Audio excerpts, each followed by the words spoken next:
Welcome to soda Buti and எல்லாருக்குமே பொங்கல் நல்வாழ்த்துக்கள். இந்த பொங்கல் லீவை முன்னிட்டு 2 வெப் சீரிஸை பார்த்து முடிச்சேன் அண்ட் ரெண்டுமே தமிழ் டப்பிங்ல இருக்குது. ரெண்டுமே நல்லா இருக்குதுப்பா. அந்த 2 வெப் சீரிஸை பற்றி தெளிவாக பேசுவோம். இன்னும் அனிமி அதுக்கப்புறம் மூவிஸ்லாம் லிஸ்ட் இருக்குது. அதெல்லாம் அடுத்தடுத்த வீடியோஸில் போடுறேன். அண்ட் இந்த 2 வெப் சீரிஸுமே நெட்ஃப்ளிக்ஸ்லேயே இருக்குதுப்பா. First web series black warrant அப்படிங்கிற ஹிந்தி வெப் சீரிஸ். இதில் மொத்தமாக 7 எபிசோடு, ஒரு எபிசோடுமே 50 நிமிஷம் ரன் டைம். இதில் கதை என்னன்னா, திகார் ஜெயில் தெரியும்ல, அந்த ஜெயிலில் ஹீரோ ஜெயிலராக வேலைக்கு சேர்றா. அப்படி அவர் மட்டும் இல்லை, அவர் கூட 2 பேரும் சேர்ந்து புதுசாக வேலைக்கு சேர்றாங்க. இப்போ இந்த 3 பேரும் திகார் ஜெயிலுக்குள்ள என்டர் ஆகிறாங்க. அங்க திகார் ஜெயில என்னெல்லாம் நடக்குது, அங்க இருக்கிற கைதிகளுடைய லைஃப் என்ன, அது இல்லாம மொத்தமா புதுசா அந்த இடத்துக்குள்ள வரவங்க என்னென்ன விஷயங்கள்லாம் தெரிஞ்சுக்கிறாங்கன்னு அவங்களோட சேர்ந்து நாமளும் அந்த திகார் ஜெயிலை பத்தி தெரிஞ்சுக்கிறோம். இப்படி மொத்தமா அந்த ஜெயில ஒருத்தரா மாறி அங்க இருக்கிற விஷயங்களை தெரிஞ்சுக்கிறது தான் இந்த சீரிஸ். இதில் இருக்கிற பாசிட்டிவான விஷயங்களை பொறுத்த வரைக்கும் எல்லாரோட பெர்ஃபார்மன்ஸுமே நீட்டா இருந்துச்சு. முக்கியமா ஹீரோ கேரக்டரான சுனில் குப்தா, அவருடைய கேரக்டர் சூப்பராகவே இருந்துச்சு. ஏன்னா அவர் பார்க்கறதுக்கு ரொம்ப வீக்கா இருப்பாரா, அவர் கோவப்பட்டாலே எல்லாரும் சிரிச்சிருவாங்க, சார் உங்களுக்கு எல்லாம் கோவம் செட் ஆகாது சார்ன்ற மாதிரி. அப்படிப்பட்ட ஆளு இங்க இருக்கிற சிஸ்டத்தை புரிஞ்சுக்கிட்டு அவர் என்னெல்லாம் விஷயங்கள் செய்கிறாருன்ற மாதிரி அந்த கேரக்டரா இருக்க சூப்பராகவே கொண்டு போனாங்க. அப்புறம் அவர் ஃபர்ஸ்ட் இன்டர்வியூல இருக்கும்போது சங்கர் படம் மாதிரி நீதி நேர்மை நியாயம் இப்படிலாம் பேசுவார். உள்ள கூட அதெல்லாம் பண்ண முடியும்னு நினைப்பாரு. ஆனா எல்லாரும் ஊம குத்தா குத்தி அனுப்புற அந்த விஷயங்கள்லாம் இதாண்டா ரியாலிட்டி புரிஞ்சுக்கூடான்ற மாதிரி காட்டினது நல்லா இருந்துச்சு. அப்புறம் ஒரு தூக்கு தண்டனை எப்படி நிறைவேறும், ஸோ அதுக்கு பின்னாடி இருக்கிற விஷயங்கள் அங்க அந்த நடக்கிற சம்பவத்தை அப்படியே காட்டுவாங்களா, அதெல்லாம் சூப்பராகவே இருந்துச்சு. நிறைய தெரியாத விஷயங்கள்லாம் இது மூலியமா தெரிஞ்சுக்க முடிஞ்சது. அப்புறம் ஹீரோ கேரக்டர் பொறுத்த வரைக்கும் அங்க இருக்கிற லைஃபை புரிஞ்சுக்க கஷ்டப்படுறது. ஓகே உள்ள வந்துட்டோம், ஜெயிலரா ஜம்முன்னு இருக்கலாம் அப்படின்னு நினைச்சு உள்ள வந்தா, உள்ள வரும்போதே அத்தனை பேரும் சொல்லுவாங்க, டே இந்த வேலைக்கு உனக்கு செட் ஆகாது, இப்பவே சொல்றேன் கிளம்புன்னு. கேட்காம இல்ல நான் இந்த வேலைக்கு தான் வருவேன் அடம்பிடிச்சு உள்ள வருவார். அதுக்கப்புறம் அவர் படுற கஷ்டங்கள்லாம் நிறைய இருக்கும். ஹீரோ கூட ஜாயின் பண்ற 2 பேர் சொன்னல, ஒருத்தன் முரடன், இன்னொருத்த அவன் இதுவுமே பெருசா ரியாக்ட் பண்ணதால இந்த 3 பேருடைய கூட்டணின்ற மாதிரி அவங்களுடைய ஃப்ரெண்ட்ஷிப் பாண்டிங்கும் காட்டினது. ஒருத்தர் ஒரு நடந்துக்கிற விதமும் அந்த கேரக்டர்ஸுமே நல்லா இருந்துச்சு. முக்கியமா 2வது எபிசோட்ல கைதிகள்லாம் எஸ்கேப் ஆயிட்டாங்கன்ற மாதிரி ஒரு சிச்சுவேஷன் வரும். அதுல எப்படிலாம் இவங்க ஹேண்டில் பண்ணாங்க, டே இப்படிலாம் கூட எஸ்கேப் ஆக முடியுமான்ற மாதிரி ஏகப்பட்ட புது விஷயங்களை சொன்னாங்க.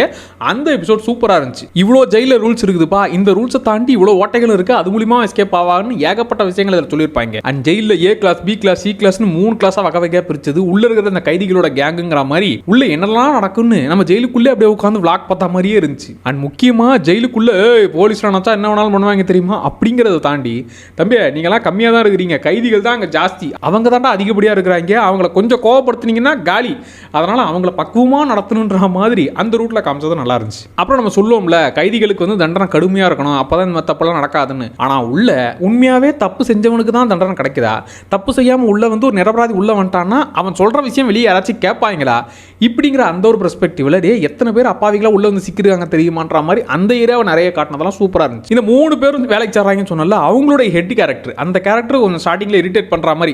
ஏன்னா நம்ம ஹீரோ கேரக்டர் எதுக்கு எடுத்தாலும் பொறுப்பு புரியல, ரூல்ஸ் ராமானுஜமா பொங்கக்கூடிய ஆளு.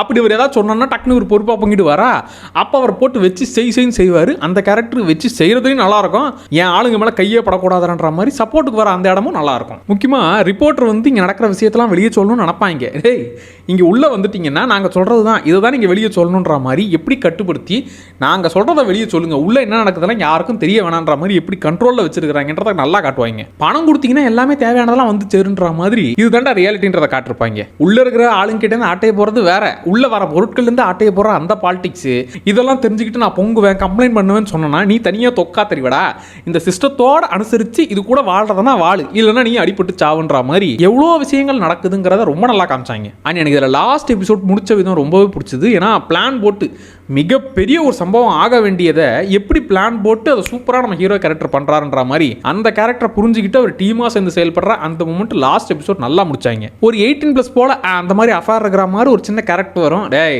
வெப் சீரிஸ்ல அந்த மாதிரி விஷயங்கள் வச்சா கொஞ்சம் பாப்பாங்கிறதுக்காக தான் வச்சிங்க, ஸ்டார்டிங்ல தப்பா நினைச்சேன். ஆனா அந்த கேரக்டரோட பாயிண்ட் ஆஃப் வியூல சில விஷயங்களை காட்டின மாதிரி அந்த கேரக்டர் கொஞ்சம் கொண்டு போனது. அது மூலியமா இந்த 3 கேரக்டர்ஸ் புதுசா ஜாயின் பண்ண அந்த 3 பேருடைய அந்த கேரக்டருக்குள்ள நடக்கிற அந்த சிச்சுவேஷனை கிரியேட் பண்ணதுன்ற மாதிரி அதை வச்சு நல்லா விளையாடினாங்க, நல்லா இருந்துச்சு. இதுல இருக்கிற சில நெகட்டிவ்ஸ் என்னன்னா, ஃபர்ஸ்ட் 2 எபிசோடு நல்ல இன்ஃபர்மேஷனா அதை இன்ட்ரெஸ்டிங்காவே கொண்டு போனாங்க. அடுத்தடுத்து இந்த கேரக்டர்ஸ் பத்தியே நமக்கு சொல்றதுனால கொஞ்சம் இன்னும் நிறைய விஷயங்களை சொல்லிருக்கலாமோன்ற மாதிரி, அதாவது இந்த கைதிகள் கேங்கை பத்தி சொல்லிருக்கலாமோன்ற மாதிரி தோணுச்சு. அப்புறம் ஹீரோ சில முடிவுகள்லாம் எடுப்பார், நான் மாற்றத்தை கொண்டு வரேன் நல்லது செய்யறன்ற மாதிரி சில முடிவுகள்லாம் எடுப்பார். அது அப்படியே பாதியிலே விட்ட மாதிரி இருக்கும். ஏங்க அதுல இதுவும் ஒரு முன்னேற்றமே இல்லையாங்க, அது எங்க சுத்திட்டு இருந்தாருன்ற மாதிரி இருந்துச்சு. ஸ்லோவா தான் இந்த கதை போகும், எனக்கு இந்த ஸ்லோனஸ் இப்படி சொன்னாதான் நல்லா இருக்குன்ற மாதிரி எனக்கு ஃபீல் ஆச்சு. சில பேருக்கு நாங்கள் ரொம்ப பொறுமையா போகுது அப்படிங்கிற மாதிரி சில பேருக்கு தோணலாம். அப்புறம் 4வது 5வது எபிசோட்ல ட்ரக்கை வச்சு ஒரு எபிசோட் மாதிரி கைதிகளுக்குள்ள சண்டை நடக்கிற மாதிரி ஒரு விஷயத்தை காட்டுவாங்க. அதை இன்னும் கொஞ்சம் டீட்டெயிலாக காமிச்சிருக்கலாம். ஏன்னா அந்த கைதிகளுடைய கேங் மாதிரி 3 கேங்காக பிரிச்சிருப்பாங்க. அந்த கேங்லாம் ஓகே, ஒரு கேங்கு வெயிட்டான கேங்குன்ற மாதிரி காமிச்சிருப்பாங்க. ஏன்னா கடைசியில் முடிச்ச விதம், பிளான் போட்டு முடிச்சதெல்லாம் சூப்பராக இருக்கும். அதுக்கு முன்னாடி இன்னும் அந்த கேங்ஸை பற்றிலாம் தெரிஞ்சிருந்துன்னு வச்சுக்கோங்களேன், இன்னுமே செம்மையாக இருந்திருக்கும். அப்புறம் சில கேரக்டர்லாம், அந்த ரிப்போர்ட்டர் கேரக்டர், அப்புறம் ஹீரோ எடுக்கிற சில முடிவுகள், அப்புறம் ஒரு சில கேரக்டர் நல்லது செய்யணும்னு நினைக்கிற அந்த விஷயங்கள் பண்ணுற கேரக்டர்ஸ்ன்ற மாதிரி எந்த ஒரு கேரக்டரும் ஏதாச்சும் ஒன்று பவர்ஃபுல்லாக ஒன்று பண்ணி பார்த்தீங்களா வெளியே கொண்டு வர ட்ரை பண்ணுன்ற மாதிரி ஏதாச்சும் ஒரு மூமெண்ட்டை கிரியேட் பண்ணியிருந்தா இன்னுமே சூப்பராக இருந்திருக்குமேன்ற மாதிரி தோணுச்சு. அந்த மாதிரி மூமெண்ட்டு அவங்க பண்ணுற மாதிரி பண்ணுவாங்க, ஆனால் எதுவும் பெருசாக இருக்காது. அப்புறம் கெட்ட வார்த்தைலாம் கிலோ கணக்கில் இருக்கும். ஒரு எபிசோட்லையும் சர மாதிரியாக பேசி தள்ளுவாங்க. என்னங்கடா கண்ட்ரோல் இல்லாமல் கண்டபடி பேசிக்கிட்டு இருக்கீங்கன்ற மாதிரி சில பேருக்கு ஷாக் ஆகலாம். அதனால் இந்த சீரிஸ் ஃபேமிலிக்கு செட்டே ஆகாது. ஸோ அந்த மாதிரி சீன்லாம் இல்லைப்பா. ஆனாலும் இந்த கெட்ட வார்த்தைன்றது ரொம்ப ஹெவியாக இருக்கும். அதை மட்டும் கொஞ்சம் பார்த்துக்கோங்க. மற்றபடி எல்லா கேரக்டர்ஸோட கனெக்ட் ஆகிடுவீங்க. ஒரு கேரக்டராக நல்லா இருந்துச்சு. அந்த திஹார் ஜெயிலை பற்றி ஏகப்பட்ட விஷயங்கள் தெரிஞ்சுக்கிறதுக்கு இந்த சீரிஸ் சூப்பராகவே இருக்கும்.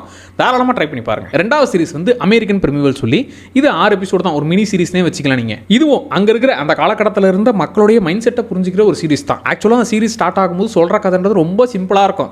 ஹீரோயின் அவங்க பையனோட என் புருஷன் கிட்ட போய் நான் சேர்க்கணும், என் பையனை கொண்டு போய் சேர்க்கணும்ப்பா, நாங்கள் குடும்பமாக போய் ஒன்று சேரணும், இதுக்கு எனக்கு யாராச்சும் ஹெல்ப் பண்ணுங்களேன், கூட யாராச்சும் வாங்கலாம், இந்த வழிக்கு எனக்கு துணைக்கு யாராச்சும் வாங்கலான்ற மாதிரியே ஒரு கைடை தான் தேடிக்கிட்டு இருப்பாங்க. இப்படி சிம்பிளாக ஹீரோயின் அவங்க பையனோட போய் சேர்ந்தாங்களா, அதுக்கு நடுவில் என்னெல்லாம் பிரச்சனை வருது, இப்படின்னு சிம்பிளாக ஆரம்பிக்கிற விஷயம். ஆனால் அங்கே நடக்கிற கலவரம் என்னன்னு தெரியுமா?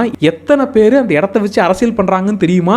இவ்வளோ பெரிய கலவரத்துக்கு நடுவில் நீங்கள் ஈஸியாக கிராஸ் ஆகலான்னு பார்க்குறீங்களான்ற மாதிரி இந்த குட்டி சம்பவத்தில் ஆரம்பித்து ஏகப்பட்ட விஷயங்களை இந்த சீரிஸில் பேசியிருப்பாங்க. ஒரு இடத்துல வந்து எனக்கு ஒரு ஆளை கொடுங்க, நாங்கள் சேஃபாக அந்த இடத்துக்கு போய் சேரணும் அப்படிங்கிற மாதிரி கேட்கும்போது தான் அங்கே இருக்கிற ஓனர் வந்து, இதை பாருங்கள், இங்கே நடக்கிற விஷயம் உங்களுக்கு புரியலை, கடவுள் பேரை சொல்லி மதத்தின் பேரை சொல்லி இன்னும் ஏகப்பட்ட பேர் எங்களுக்கு தான் சொந்தமான இடம், இன்னும் பழங்குடி மக்கள்னு சொல்லி ஏகப்பட்ட கலவரங்கள் இருக்கு, இதை தாண்டி போனீங்கன்னா நீங்கள் காலி, எதுக்காக கொள்ளுவாங்கன்னு உங்களுக்கும் தெரியாது, ஒருத்தங்கிட்ட மாட்டீங்கன்னா ஒரு விதமாக கொள்ளுவாங்க, அது இல்லாமல் உங்ககிட்ட காசு இருக்குன்னு தெரிஞ்சதுன்னா கன்ஃபார்ம் உங்களை காலி பண்ணுவாங்க. ஸோ இவ்வளோ ரிஸ்க்கை மீறி நீங்கள் போகணுமா அப்படிங்கிற மாதிரி அந்த ஓனர் கேரக்டர் கேட்பாரு. அப்போ நமக்கு புரியாது, போக போக யார் எப்போ எவரை கொள்ளுவானே தெரியாது. ஸோ இவ்வளோ தடைகளை தாண்டி இவங்க போனாங்களான்றது தான் கதை. இதில் இருக்கிற பாசிட்டிவான விஷயங்கள் என்னென்னா, ஃபஸ்ட்டு எபிசோட்லேயே சில ட்விஸ்ட்டுகளோட இதண்டா அட்டாக்குன்ற மாதிரி ஒரு சம்பவத்தை காமிச்சு செம்மையாக அந்த வேர்ல்டோட கனெக்ட் பண்ணி விட்டுருவாங்க. அந்த வேர்ல்டுக்குள்ளே பார்த்தீங்கன்னா எவன் எந்த நேரத்தில் கொள்ளுவானே தெரியாது, எதுக்காக கொள்றானும் தெரியாது, எப்படா தப்பிக்க போறீங்கன்ற மாதிரி அந்த வேர்ல்டை பார்க்கறதுக்கு என்னடா எல்லாருமே மிருகங்களா இருக்கீங்கன்ற மாதிரி தான் இருக்கும். ஒய்ஃப் கேரக்டர் தொலைச்சிட்டு என் ஒய்ஃப் எங்க, என் ஒய்ஃப் எனக்கு வேணும் அப்படின்னு தேடுற ஒரு கேரக்டர் வரும்.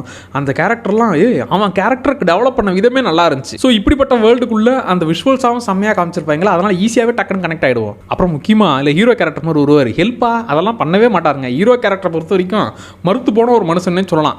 யாராவது ஒரு பச்சை குழந்தை வந்து ஹெல்ப் கேட்டால் கூட நீ ஏதாச்சும் நான் கொல்ல பார்க்குறேன்னு கத்தியை தூக்கின்னு சொருவு போவார். இப்படிப்பட்ட ஒரு கேரக்டரை வச்சு இந்த ஹீரோயினும் அவங்க பையனும் சேர்ந்து தப்பிக்கிற மாதிரி தான் கதை போகும். அந்த எபிசோட்லாம் சூப்பராக இருந்துச்சு. ஹீரோவோட கேரக்டர், அந்த ஹீரோ கேரக்டர் மூலியமாக இந்த குட்டி பையன் வந்து கொஞ்சம் கொஞ்சமாக மாறுற மொமெண்ட்ன்ற மாதிரி இந்த குட்டி பையன் ஆக்டிங்காகவும் சரி, அவன் கேரக்டராக மாறுற விஷயங்களும் சரி நல்லா இருந்துச்சு. இவங்களை பிடிச்சி கொடுத்தா ரிவார்டுன்னு சொன்னதும் எல்லாரும் ஏகப்பட்ட பேர் போட்டு தள்ள கிளம்புவாங்க. யார்கிட்ட நீங்கள் சாக போகிறீங்க அப்படிங்கிற மாதிரி இமேஜின் பண்ண ஆரம்பிச்சிருவோம். ஏன்னா அந்த அளவுக்கு ஏன் எப்போ கொள்ளுவானே தெரியாது. ஃபர்ஸ்ட் எபிசோடில் அந்த அட்டாக் செம்மையாக இருக்கும். அப்புறம் 3வது எபிசோடில் ஹீரோயினுக்கு ஒரு முக்கியமான எலிவேட் பண்ணுற ஒரு சீன் வரும். அது வரைக்கும் பொறுமையாக பார்த்துட்டு செம்மையாக எலிவேட் பண்ணுற மாதிரி ஒரு சீன் வரும். அது ரெண்டுமே நல்லா இருந்துச்சு. ஃபர்ஸ்ட் எபிசோட்லையும் 3rd எபிசோட்லையும் சூப்பராக இருந்துச்சு. ஹீரோயின் அவங்க பையனோட போய் சேர்ந்தாங்களா இல்லையா அப்படிங்கிறத மட்டுமே நீங்கள் பார்த்தீங்கன்னா அது கம்மியாக தான் பாருக்குது, பெருசாலாம் ஒன்றும் இல்லைன்ற மாதிரி தான் ஃபீல் ஆகும். மற்றபடி இந்த இடத்துக்காக யார் யாரெல்லாம் பிளான் போட்டு அட்டாக் பண்ணுறா, இந்த இடத்த வச்சு என்னென்னலாம் முதுகுல குத்தி நம்ம அந்த இடத்த அபகரிக்கணும்னு சொல்லி பிளான் போடுறான்னு ஒரு கும்பலோடைய பாயிண்ட் ஆஃப் வியூவை புரிஞ்சுக்கிட்டிங்கன்னா, டேய் இப்போ யாரா என்னடா பண்ண போகிறீங்க, யார் முதுகுல யார் குத்த போகிறீங்கன்ற மாதிரி இன்னும் அந்த கேரக்டர்ஸோட அந்த கும்பலோட கனெக்ட் ஆகி பார்ப்பீங்க.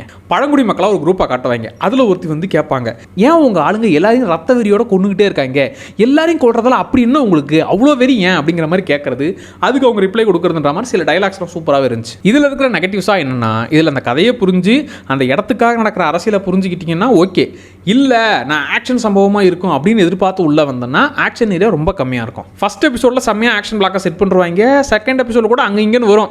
3வதோட ஒரு குட்டி சம்பவம் தான். அதுக்கப்புறம் அந்த ஆக்ஷன் ஏரியாங்கிறது ரொம்ப பெருசாக இருக்காது. ஒரு கேரக்டரோட பாயிண்ட் ஆஃப் வியூவில் அவன் என்னென்னலாம் பிளான் போடுறான்ற மாதிரி தான் போகும். ஸோ அதனால் ஆக்ஷன் சம்பவம் அந்த காலத்தில் எப்படிலாம் வெறித்தனமாக கொண்டு போங்கல்ல அப்படிங்கிறத எதிர்பார்த்து வந்தீங்கன்னா பெருசாக அப்படிலாம் இருக்காது. ஒய்ஃபை தேடுற ஒரு கேரக்டர் சொன்னல, அவனை நல்லா டெவலப் பண்ணாங்க. அவனை வச்சு ஏதோ பெருசாக பண்ண போகிறாங்கன்னு பார்த்தா, ஏன்னா அவனை வச்சு நீங்கள் இன்னும் பயங்கரமாக டெவலப் பண்ணியிருந்தா கூட செம்மையாக இருந்திருக்குன்ற மாதிரி இருந்துச்சு. அந்த கேரக்டர் நல்லா ஆரம்பிச்சு ஏங்க ரொம்ப நார்மலாக இருக்குன்ற மாதிரி இருந்துச்சு. அப்புறம் டீலிங் பேசுறதுக்காக இந்த இடம் மொத்தமாக எனக்கு வேணுன்ற மாதிரி டீலிங் பேசுறதுக்காக வருவாங்க. ஒரு தடவை 2 தடவைனா ஓகே, ஒரு 3-4 தடவை வந்து கேட்டு அந்த இடத்த ஏன் அவ்வளோ இழுத்து சொன்னீங்கன்ற மாதிரி இருந்துச்சு. இதில் சில கெட்ட வார்த்தைகள் அப்படிங்கிற மாதிரி இருக்கும். பட் அடல்ட் சீனு அந்த மாதிரிலாம் இதில் காட்டல. ஆனால் அந்த சீன் என்னன்றது உங்களுக்கு புரிஞ்சிடும். பட் அதை காமிச்சிருக்க மாட்டாங்க. லைட்டாக ஒரு சில இடங்களில் மட்டும் கெட்ட வார்த்தை இருக்கும். வைலன்ஸ் வந்து தலையவே இப்படி வெட்டுற மாதிரிலாம் சில மூமெண்ட்ஸ்லாம் இருக்கும். அதை மட்டும் கொஞ்சம் பார்த்துக்கோங்க. மற்றபடி ட்ரை பண்ணலாம். இது அந்த வேர்ல்டை புரிஞ்சுக்கிட்டீங்கன்னா இது நல்லா செட் ஆகும். ஃபர்ஸ்ட் பிளாக் வாரண்ட் இன்னுமே நல்லாவே கனெக்ட் ஆகும். ஸோ 2 சீரிஸுமே நல்ல சீரிஸ் தான். இந்த மைண்ட் செட்டில் ட்ரை பண்ணிங்கன்னா கட்டாயம் செட் ஆகும். ஸோ நீங்கள் பார்த்தவங்க எப்படி இருந்துச்சுன்றதை கமெண்ட்டில் சொல்லுங்கள். மறக்காம சோடா சேனலை சப்ஸ்கிரைப் பண்ணிக்கோங்க. அடுத்த வீடியோவில் திரும்ப வரேன். Tata by.